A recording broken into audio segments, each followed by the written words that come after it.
Hi, and welcome back to This Week in East Brunswick. We're back online after an extended break due to emergency repairs on our aging videotape editing system. The system is now up and functional, and we'll pick up where we left off, bringing you news and information about East Brunswick. This week we'll take a quick look back at the Kiwanis Club's Antique Auto Show. We'll see what some of the library's Teen Library Corps volunteers have to say about the library services. Paul Hansen's Money Tip will give us some facts on mutual fund families. Dr. Stephen Silberberg will be featured on Health Facts with information about glaucoma. Consumer information on buying a home from Township Consumer Advocate Adrian Eisner. And we'll close, as always, with our Township Council review. But first, let's take a look at what's on Channel 8 next week.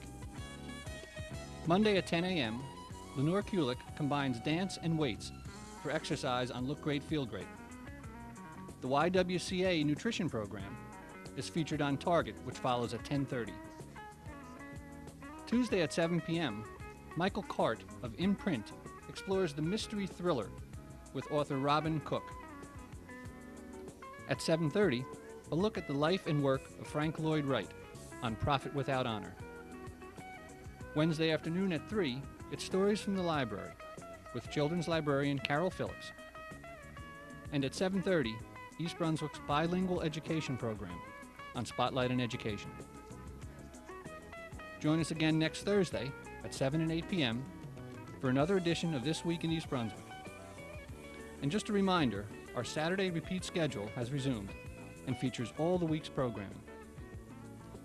Of course, the Channel 8 schedule is always a part of our 24-hour community bulletin board. On Sunday, September 7th, the Kiwanis Club sponsored its annual Antique Auto Show at the Middlesex County Fairgrounds. The show has been a regular end-of-the-summer event for well over 20 years now. Sedans, town cars, coupes, convertibles, sports cars, street racers, and trucks were all on view on a clear summer afternoon.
Now for Health Facts with Dr. Steven Silberberg.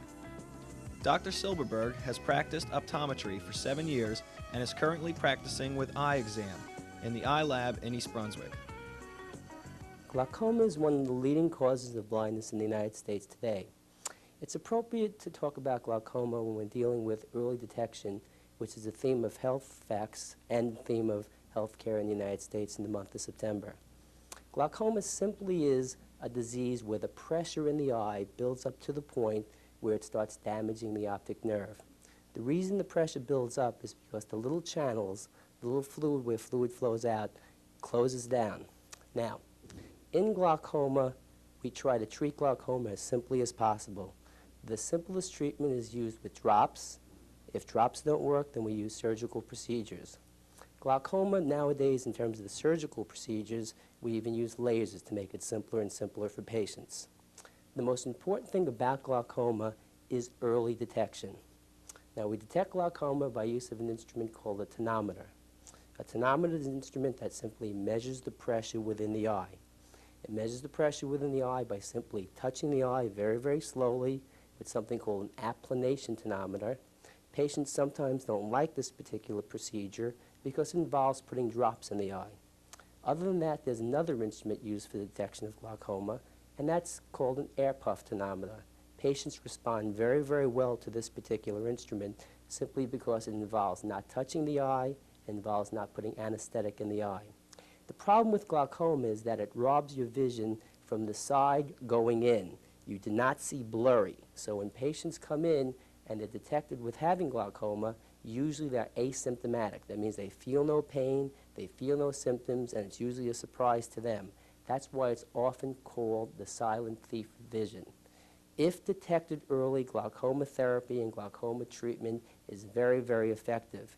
If it goes on for years, over a gradual long period of time, treatment isn't so effective and there is loss of vision.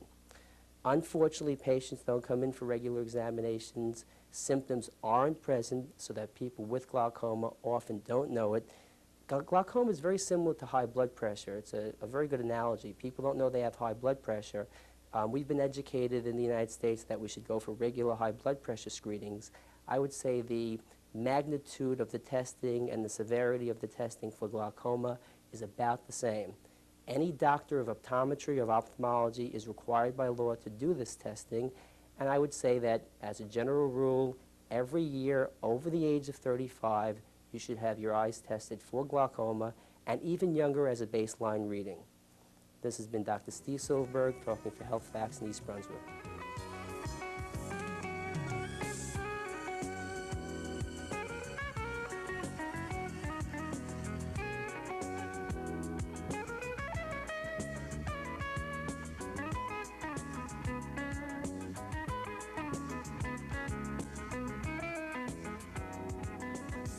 I'm Paul Hansen with this week's Money Tip.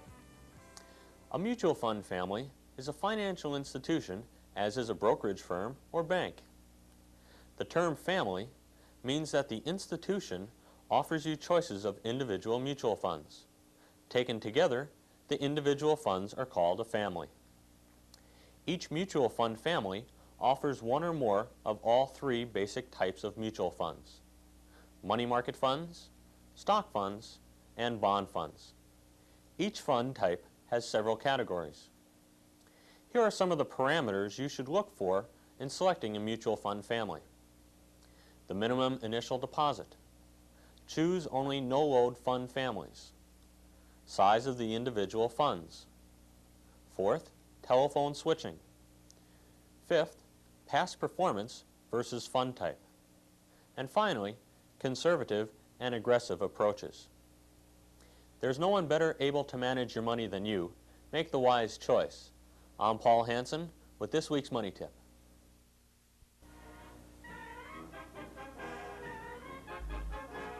If you're missing out on all the fun, the public library is the one. You'll enjoy East Brunswick's library, Jack, Sue, Bob, or Mary. East Brunswick's library is the best, so come along and be our guest. Computers, books, games, and puppets for all you cute little Muppets. Come on in, the books are great. You better come soon. Don't hesitate. Come one, come all. If not, then call.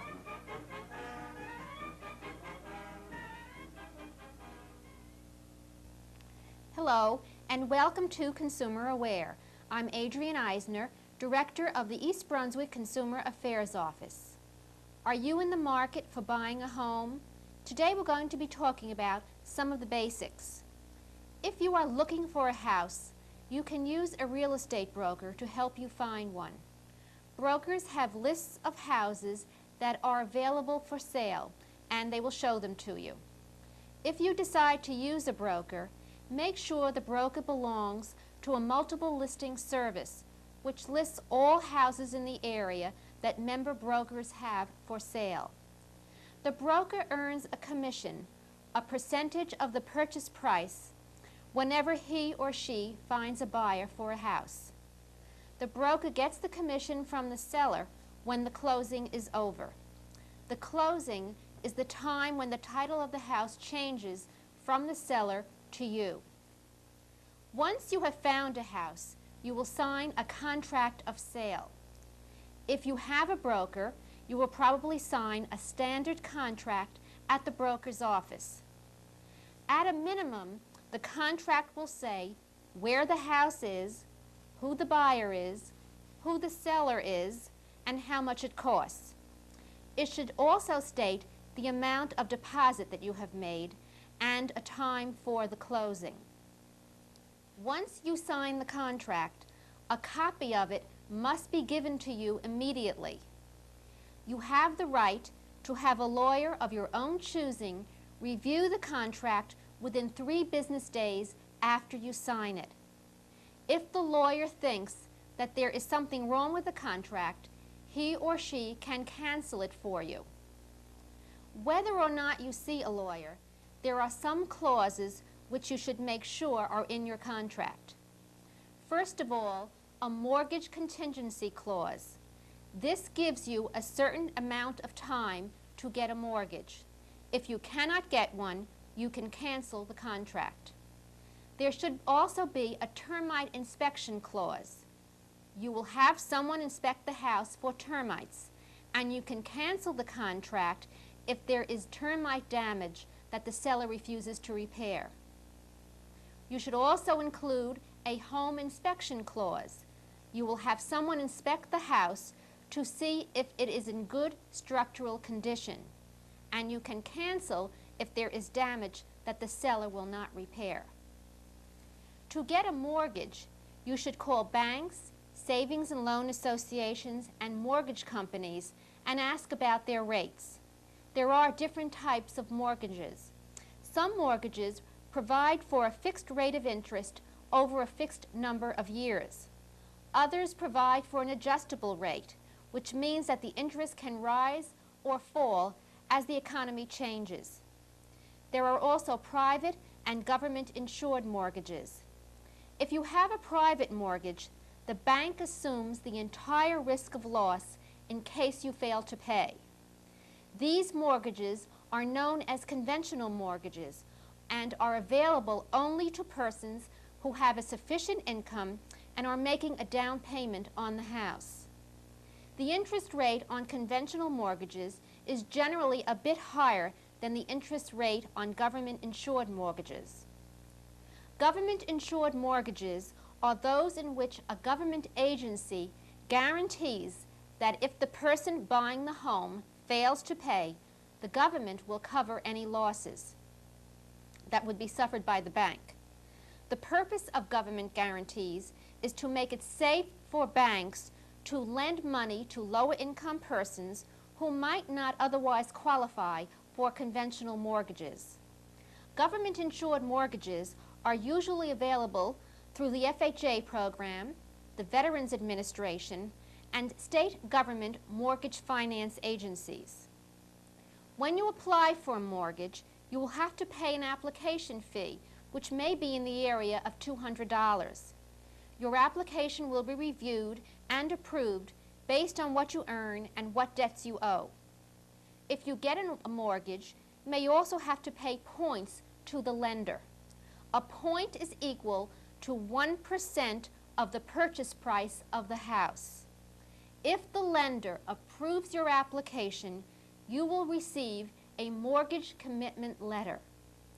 Once you have that mortgage commitment, you should order a title search and title insurance. A title search will make sure that the seller owns the property and will also check to see whether there are any judgments against the seller creating liens on the property, and also whether there are any easements on the property, a right that someone else has to use it. Make sure that you get that title insurance. This protects you against a problem with the title after you buy the house. If you have any further questions about purchasing a home, please call us at the East Brunswick Consumer Affairs Office. We're there to help you with any consumer-related problems. We're in the office Monday through Friday from 9 a.m. until 5 p.m. The telephone number is 390-6954. Thank you for joining me on Consumer Aware. This week's Township Council meeting was held in the municipal courtroom. All ordinances requiring a public hearing were approved, including one which authorizes reimbursement of garbage collection and disposal and street lighting costs to condominium and townhouse homeowners associations. Currently, some condo and town homeowners pay their associations to provide these services and are then also taxed by the township for them. 10 months ago, the council created a committee to study this problem. Co-chairman of the committee, Marty Yasger, was one of many who addressed the council. The proposal submitted by the committee and the proposal which this council is voting on merely reimburses the homeowners association for collection of garbage. It does not mean that the township is going to be collecting the garbage from the homeowners associations. So as far as the amount of garbage going to Edgeboro or anywhere else, the garbage which is being picked up, for instance, by Society Hills people is still going to be picked up by Society Hills people. We're only referring to a reimbursement program. Basically, I appeared before the council before, I'm not going to bore you again, but basically the committee met. There was, I believe, 15 or 16 members. We worked over a 10-month period. There were a wide range of both personality spectrums and associates on the committee. We had people from private industry, people from single-family homeowners associations, and people from the homeowners associations. It was the unanimous recommendation of the committee after 10 long months that this was, we felt, was a fair compromise, bearing in mind all the pros and cons of all the various positions. And for that reason, I would urge the council to pass this ordinance. Thank you. Thank you very much. The ordinance passed complies with recommendations made by the committee. Total reimbursement of costs for garbage collection will be phased in over a 5-year period, effective January 1st, 1987. Council Vice President Michael Baker spoke about the intent of the committee and the ordinance. What we really wanted to do, or what I really wanted to do, was make everyone a first-class citizen, not to have anyone feel that they were less than equal with their neighbors, regardless of what type of home they owned. Unfortunately, it's going to take 4 or 5 years for that to happen, but this is a start, and it's a start after 10 months of long, hard work. And I think it's, from what I can see throughout the state, the most peaceful start, and I hope it'll have a peaceful and happy ending. So I'll be voting for this. That's all for this week, and thanks for watching.